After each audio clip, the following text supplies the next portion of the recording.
against the world, never really pressed. Hey, come close. Let's talk.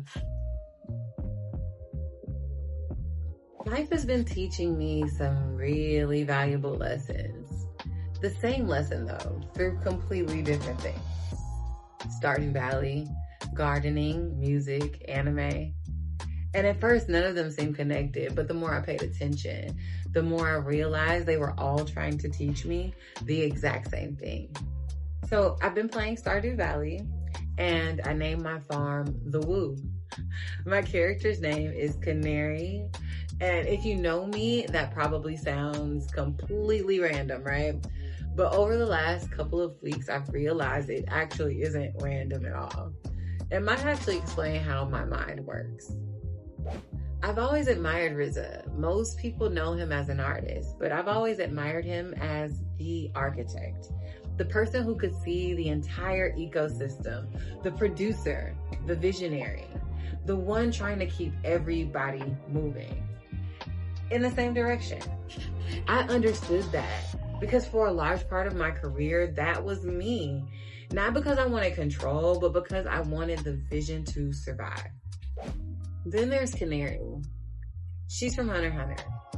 She isn't the strongest. She isn't the loudest.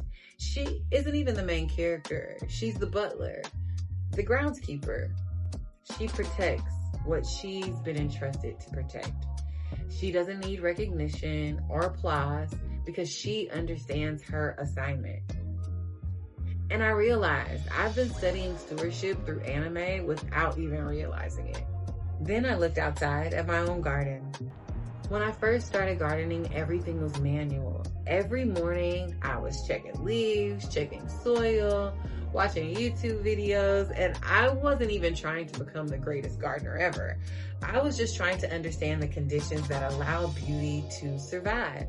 Because if I could understand the conditions, then maybe I could recreate them. Then it hit me. I've been doing that my entire life. Whether it was music or business, gardening, or even just becoming, I was never chasing success. I was always studying the conditions that made it possible. And once I understood that, everything else started making sense. I've spent years trying to understand what creates something that lasts.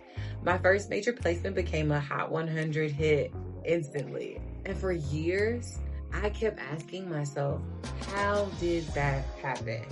Not because I necessarily wanted to repeat that moment exactly, because I wanted to understand the conditions that made it possible.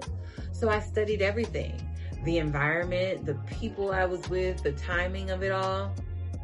And looking back, I realized I wasn't studying success. I was studying conditions. See, the answer surprised me. It wasn't when I became a mother. It wasn't when I entered the music industry. It happened slowly, little by little. I became convinced that I needed other people to create the thing that I already knew I was meant to create. Somewhere along the way, I stopped believing that I could build the ecosystem myself, which is interesting because that's exactly what I'd always done before. When I wanted to make music, I learned how to write my own songs. When I wanted to record, I learned how to record myself. I learned how to vocal produce so that I could produce my own vocals. I even learned how to manufacture and print because I wanted to print my own CDs.